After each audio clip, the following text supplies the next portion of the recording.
From each happily ever after, every wish upon a star. Let's break down the movies that shaped who we are. From memory lane to now and everything in between. The most famous of films to the ones we've never seen. Decade by decade, all the times we laughed and cried. And with a little pixie dust, they will all take flight. Reliving the feelings, and we're trying our very best. And if they mean the same to you, please be our guest. So hop aboard, we would love to have you as we hang with a certain mouth, the whole gang too. If you love nostalgia stuff, we hope this does the trick. Thanks for joining us as we deep dive the magic. Hi, and welcome back to Deep Diving the Magic podcast. I'm KJ. And I'm Jeffrey, and I hope you're enjoying this stroll down memory lane with us. Today, we will be covering the Disney Studios' third feature-length film, released on November 13th, 1940, which is Fantasia. Look at that smile. So, clearly, Fantasia is something was a movie that was important to you. I feel like you either love it or you hate it. Well, let's start off small. Let's start off with the synopsis that we got first on Fantasia. Okay. So it is a series of 8 famous pieces of classical music conducted by Leopold Stokowski Stokowski. and interpreted in animation by Walt Disney's team of artists. And that's what it is. So, go ahead. I know this is important to you. So, It is. so let's go ahead, kick us off, my friend. Okay, so I have a core memory of Fantasia, unlike the other 2 movies that we've watched thus far. A little secret, it's kind of, I guess, embarrassing. But when I was a child watching this for the first time, I thought it was like a brand new movie. Like I had no idea it came out. You were born in 1940, so it made sense. So.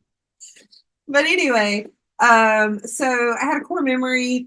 I can vividly remember sitting at my grandparents' house in the living room floor on the mauve carpet, watching this for the first time. Like, definitely remember it. Grew up, my dad's family is very musical. Went to band concerts, played in the band when I was younger. Definitely a musical family. I later actually played trombone, like my aunt. So it's basically music with animations stuck to it. I love the animation though. I don't know. I enjoyed how it like brought the music to life, and So, as a kid, I was amazed by it. as somebody who also loves music, also loves Disney, also loves animation, I have a different take on this. So a little core memory for me before we dive into anything. My mother is the world's largest Disney fan. If you know her, it's an understatement. I got everything I know from this lovely lady. My parents, they love Disney. So my world's largest Disney mother walked out of the cinema when this was being reshown in her childhood. She hated it. She left. She walked out. She paid her money and she left the cinema because it was not for her. She's probably embarrassed by that now because she loves Disney so much. She's actually probably in Disney right now. But so because of that, I've never seen this in its entirety until now. So my story is a little bit different than KJ's over here, where she grew up with it, and I grew up on every other possible Disney thing ever, except for this movie, because my mother was traumatized by it. So, kick us off, my friend. So,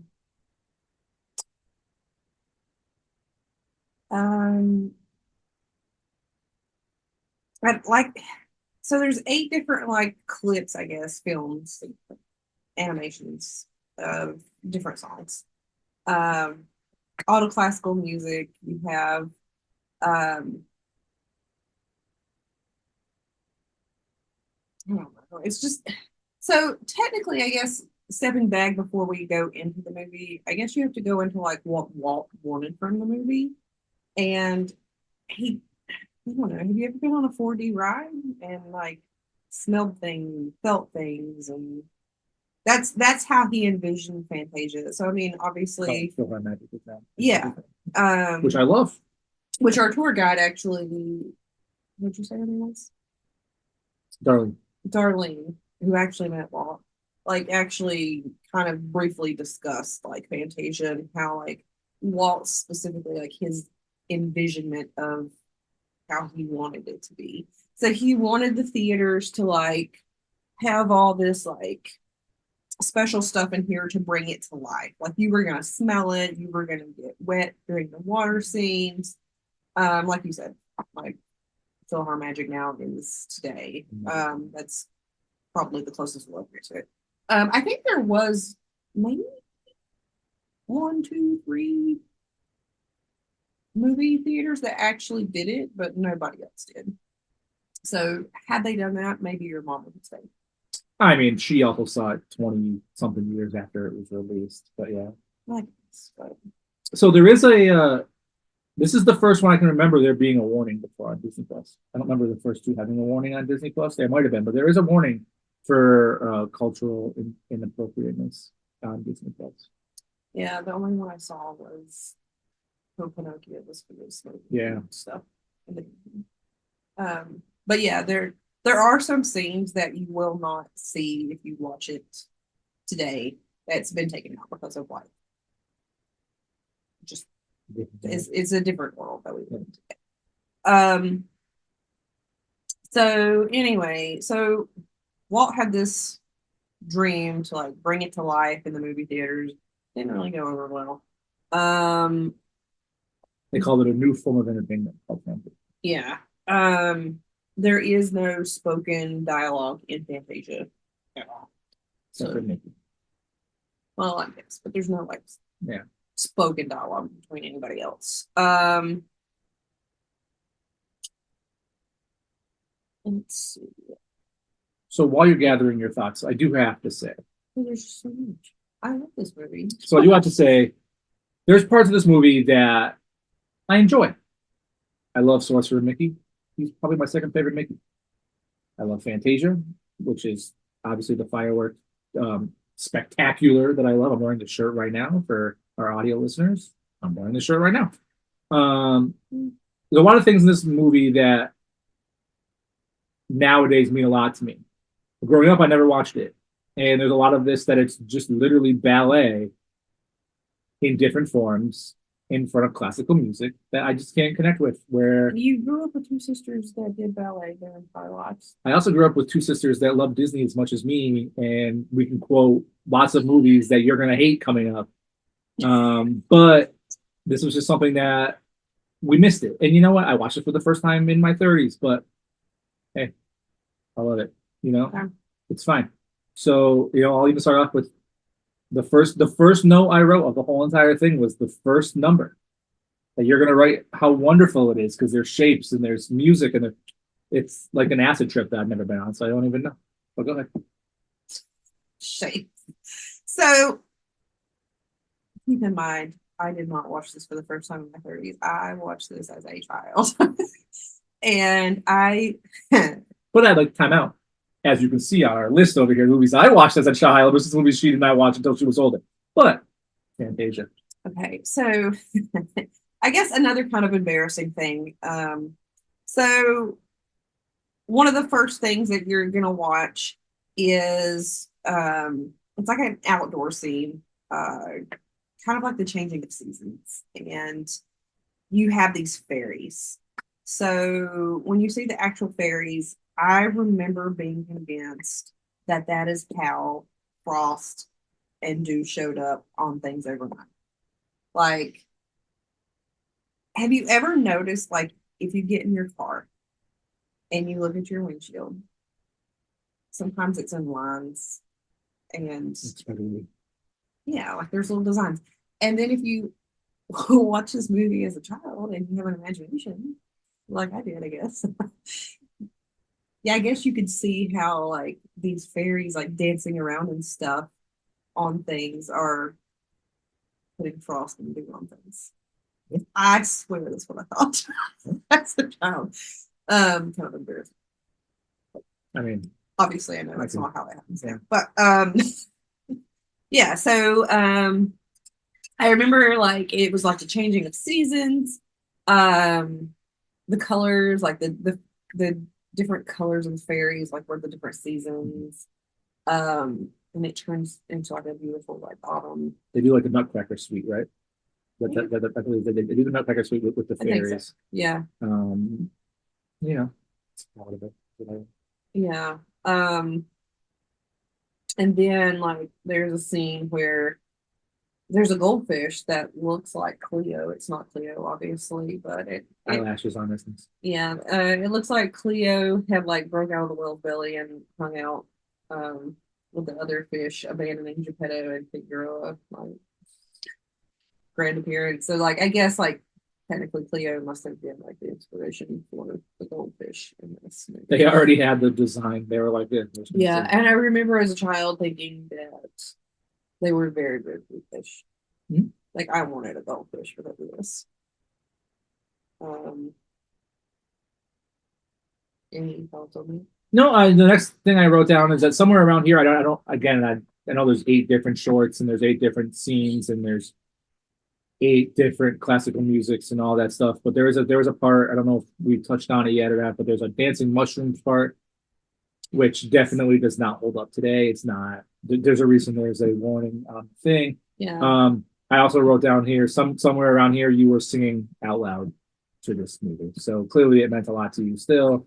And again, remember this because I thought they were very cute, but I guess like kind of fairies and mushrooms and yeah, there is a scene life. there is a scene where there's like dancing like the dancing flowers radish weed scene, like that's beautiful. Yes, but I don't want to again. I mean, if you kind of watch it, I guess you could kind of like grasp the cultures that they were trying to represent. I don't think they meant anything bad. No. But obviously, like you said, some of it does not stand up today. Yeah, I mean, watching that yard weeds as a child never looked the same. I mean, they could just all turn into beautiful fairies and start dancing around, I guess. So next thing that I have, the next scene that we get to is the best scene. It is the Sorcerer Mickey scene. I don't know if you have anything else before that. Or are we ready to dive into the Sorcerer Mickey stuff? No, I just like Sorcerer Mickey. Yeah, so next is Sorcerer Mickey. Again, I love Sorcerer Mickey. We have multiple Sorcerer Mickeys right here sitting next to us. I could go on and all day about this scene. I've seen this scene before. You know, everyone knows the synopsis. There's the water buckets and the brooms and the flood. This scene also is voiced by an uncredited Walt Disney himself. So there you go, Walt Disney. It's also the first time that we see Mickey in. I mean, we only have 3 movies so far, but in the first time we see Mickey himself in a Disney feature film. Mm-hmm. Again, he is the top Mickey Mouse for me.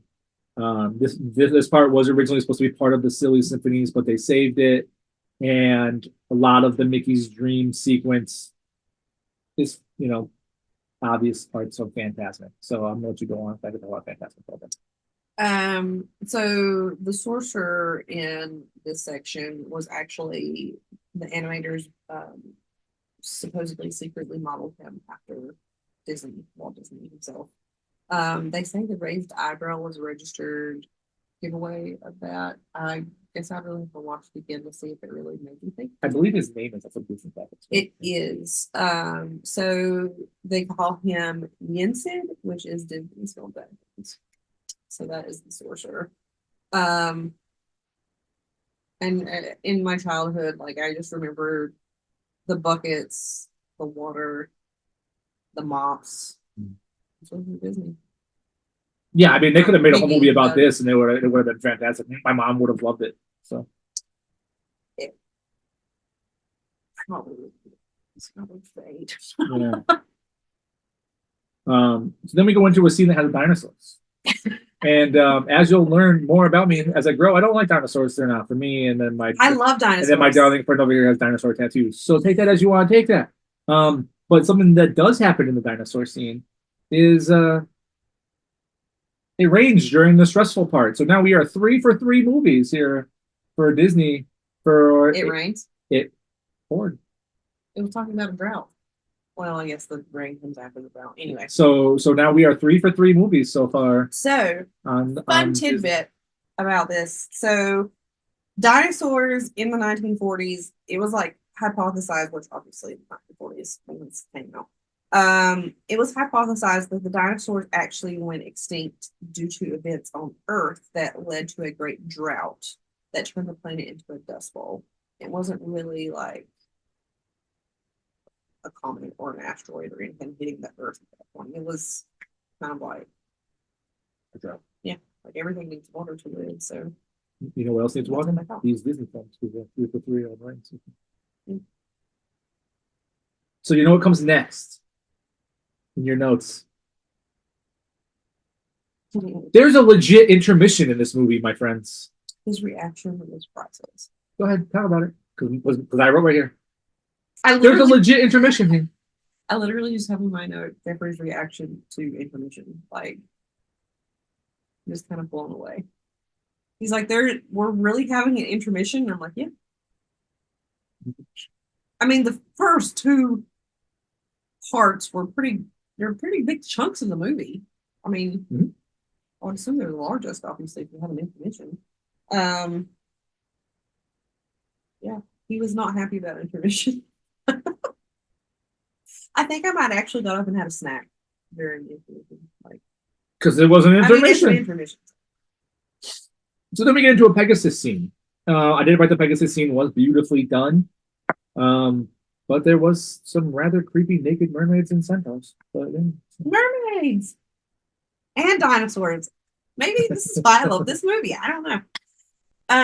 Yeah, so there was Pegasus, there was unicorns, there was fawns, there were centaurs and cherubs, which I put in the notes as angel babies.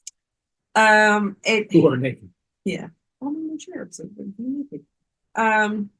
Anyway, it kind of watching it as an adult, obviously, as a kid, I did not have this thought, but like watching it as an adult, I kind of thought it had like Kentucky Derby vibes.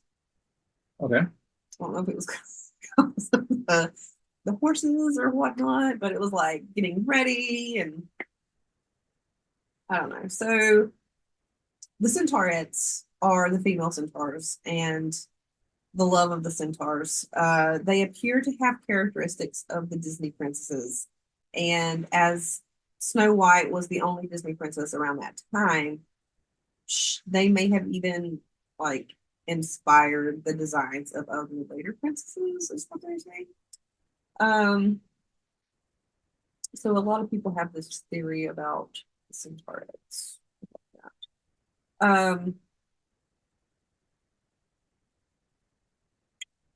They find their matches kind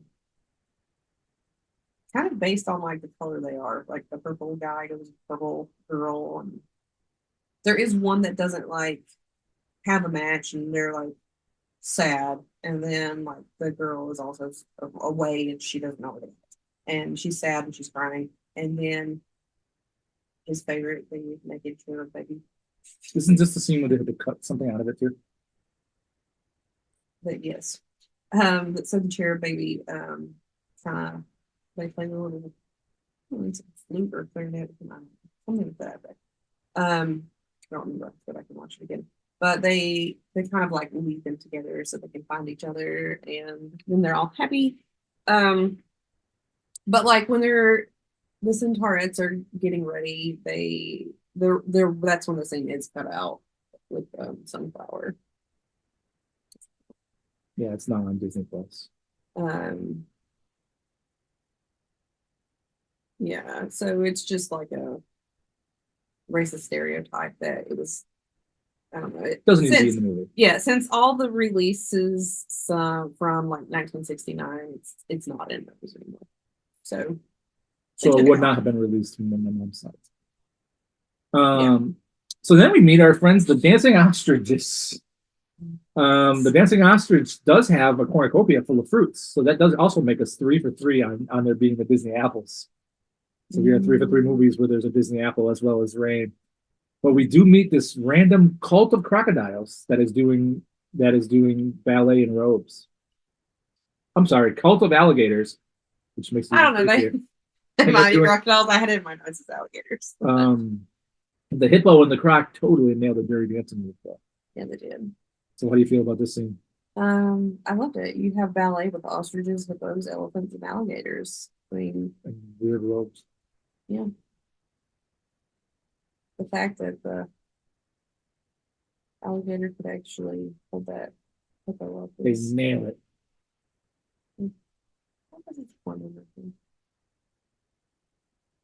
Is it? Yeah. One of my favorite parts. So then we come to the last scene, which is the Bald Mountain scene, which is pretty iconic. The music, I think the music on this one is definitely the best. There's Chernabog, who I would say is the top of the list villain, even though he doesn't do much. And then there's the animation of the souls of Bald Mountain. It's definitely the part of Fantasmic, and it's what it's known. It's core memory worthy. I mean, what do you have to say about that? So Chernabog was also referred to as Satan or the devil by both Dean Taylor and Walt Disney himself. He is praised for being Disney's best representation of pure evil. And the animators like greatest triumph. I mean, his scene's pretty, I don't know, it was very creepy as a kid watching it. Up, I enjoy it now. Kind of gives some like haunted mansion vibes if you think about it, like the spirits floating up. We'll get to that. In a long time. Yeah, I mean he's probably one of my favorite villains. Yeah. So then we reach the end of the movie. What else? You got anything else to add about the movie before we give final synopsises here?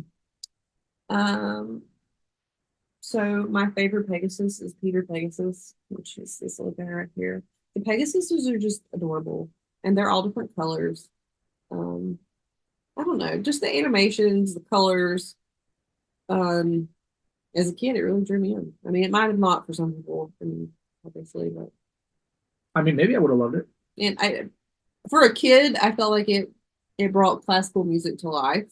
And something that, like, I guess technically, like what Walt would have been going for, like bringing families together. And I love that. I obviously love that. Obviously, not you and your mom. Well, yeah, to be fair. Maybe she should try again. She does love Disney. She should try again. Thank you, Mom. I truly appreciate Mom, Dad, Disney. I truly appreciate all your love. Otherwise, we wouldn't be sitting right here. So I guess I can thank this movie for this to taste. So the last thing I wrote, I did do an overall synopsis of this film. I love Disney. Maybe I just don't understand ballet. That's what I wrote. I just don't understand ballet.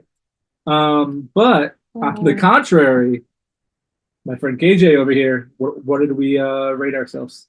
So I gave it a 7 out of 10. I mean, I wanted to rate it higher, but I mean,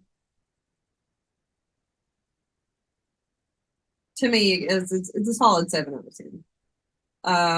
IMDb rates it at a 7.7. I mean, it deserves a high rating for inspiring phantasm. And the PhilharMagic. That's true. I mean, if I could have now, or even then that first time watching it, like experienced it the way that Walt had envisioned it to be experienced, I probably would have rated it a 10 out of 10. Because, I mean, being immersed into it. But it definitely was good. I enjoyed, I don't know, it was very nostalgic for me. I don't know. I guess that's why I rated it as 7. Yeah, I mean, you were loving this when we rewatched it. I mean, there were some parts of it where it does get slow at certain parts, and I remember that as a kid. But and I guess that's why I give it a 7. But So thank you for hanging out with us. We do have to do our list upon a star. I bet you that I know where yours is going to go, but go for it, my friend. But please read aloud what your top 3 are. okay, so I am going to move Pinocchio down, and I'm going to move Snow White down. Sorry, Dopey. And Fantasia is going to take my number 1. So go ahead and read them out loud. What we got for our top 3? So I have Fantasia, Snow White, and the 7 Dwarfs, and Pinocchio. So I'm going to take Fantasia, and I'm going to place it right here, and I'm going to read my top 3 current films are as we have number 1, Pinocchio, number 2, Snow White and the 7 Dwarfs, and number 3, Fantasia. So how long will it stay that way? We will find out. So again, thank you for hanging out with us. Thank you for watching movies along with us. Thank you for loving the magic. Please remember to subscribe, follow, tell your friends. We're here. We've got many more to go. You can send us an email and you can let us know how wrong I was about this movie or how wrong KJ was about this movie. Or if there's other things that you liked about it that we didn't touch on, feel free to comment. Let us know. Share. This is what we're here for. Please. And again, we are just learning as we're going. So be nice, I guess, or not, Our next film, something completely different. Something that somebody at this table hadn't watched in their childhood, and I won't say their name, KJ. From the year 1941, The Reluctant Dragon. See you next time. Thank you for deep diving the magic. Bye.